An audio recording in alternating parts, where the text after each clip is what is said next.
Assalamualaikum warahmatullahi wabarakatuh. Halo teman-teman, perkenalkan nama saya Lepia dengan NPM A1G023061. Saya dari kelompok 5, kelas 3B dengan mata kuliah yaitu konsep dasar IPA Biologi di SD dengan dosen pengampu yaitu Pak Peri Noperman MPD. Kemudian di sini kami disuruh membuat video tugas yaitu tentang permasalahan yang telah kami pelajari. Nah, permasalahan yang saya telah pelajari itu yang kami angkat itu adalah pencemaran air sungai akibat limbah industri di Bengkulu Tengah, PT Batanghari. Nah, di sana itu permasalahan yang kami angkat. Nah, materi saya itu genetika. Nah, apa sih itu genetika? Nah, genetika itu adalah sifat-sifat yang ada pada induk yang diwariskan kepada keturunannya. Kemudian, apa sih kaitannya materi itu dengan materi saya itu dengan permasalahan yang kami angkat? Nah, kaitannya ketika seseorang itu menggunakan air atau di sungai tersebut, baik itu mandi, mencuci kaki, mencuci tangan, mencuci muka dan lain sebagainya, itu akan mengakibatkan bisa gatal-gatal, merusak kulit sehingga bisa juga merusak sel DNA dalam kulit. Nah, dan juga menyebabkan mutasi gen. Kemudian materi itu juga bisa membuat kulit kita gatal-gatal dan lain sebagainya. Kemudian itu ada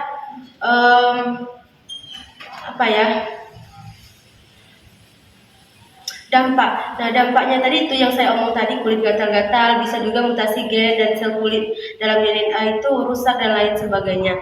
Kemudian itu penyebabnya apa? Nah, penyebabnya itu karena air limbah dari industri karet tersebut seperti zat-zat yang berbahaya seperti amonia, nitrat, nitrogen, NO3 dan lain sebagainya. Kemudian apa sih solusi yang harus dibuat? Nah, solusinya itu adalah yang pertama,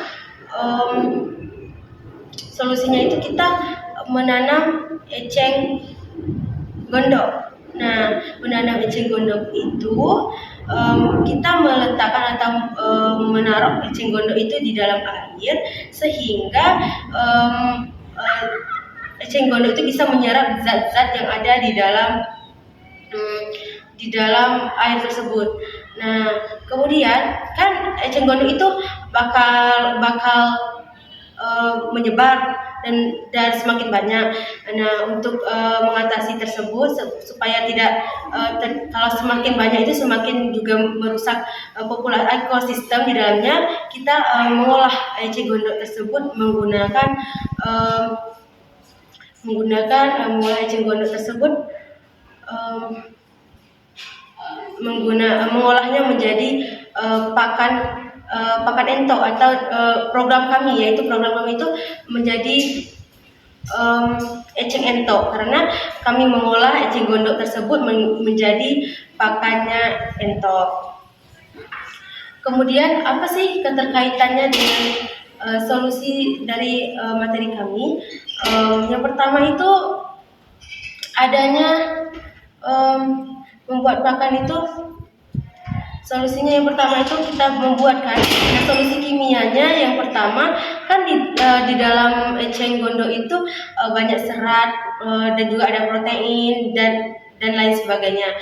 Dan juga itu eceng gondok itu tidak bisa dapat dimakan langsung oleh entok, maka eceng gondok itu diolah terlebih dahulu. Nah, untuk mengolahnya itu yang pertama karena anti nutrisi susah dimakan oleh entok, maka kita menggunakan kaitannya dengan materi kimia. Nah, materi kehidupan kimia itu di mana kita menggunakan fermentasi mikroorganisme atau mikroorganisme kemudian difermentasi, kemudian itu menjadi termasuk keterkaitan juga dengan rekayasa genetika, itu di mana rekayasa genetika itu mikroorganisme itu mendapat makanan tersebut dapat dimakan oleh entok tersebut. Setelah itu apa sih keterkaitannya dengan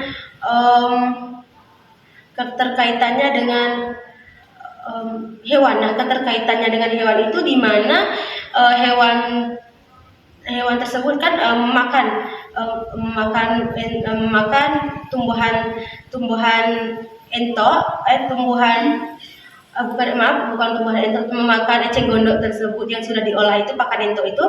Nah, setelah dia memakan, dia kan menjadi besar dan mungkin juga protein juga masuk di dalam tubuhnya sehingga dia mempunyai energi untuk berjalan dan lain sebagainya. Kemudian apa sih keterkaitannya dengan tumbuhan? Nah, sudah pasti pakan entok itu keterkaitannya dengan tumbuhan, di mana kita menggunakan eceng gondok. Sudah pasti menggunakan eceng gondok itu adalah keterkaitan dengan tumbuhan. Semakin banyak eceng gondok yang menyebar atau semakin tumbuh, maka semakin banyak juga eceng gondok itu diolah menjadi pakan entok. Nah, kemudian itu keterkaitannya dengan hewan manusia. Nah, keterkaitannya dengan manusia di mana manusia tersebut mengolah dan bisa memakan entok tersebut dengan, kan besar tuh entoknya, bisa dimakan, dikonsumsi oleh manusia, dan sehingga manusia itu bisa kenyang, kemudian manusia itu bisa mempunyai energi dan mempunyai protein dan lain sebagainya. Kemudian website yang Google Sites yang sudah kami edit itu adalah di dalamnya itu terdapat yang kami sudah susun. Itu yang pertama ada nama programnya, kemudian tim penyusun, kemudian ada kata pengantar, program deskripsi, selanjutnya itu ada apalagi tadi ya, program deskripsi, bahan dan alatnya, terus cara kerjanya. Mungkin itu saja yang dapat saya jelaskan. Jika ada kekurangan, saya mohon maaf. Wassalamualaikum warahmatullahi wabarakatuh.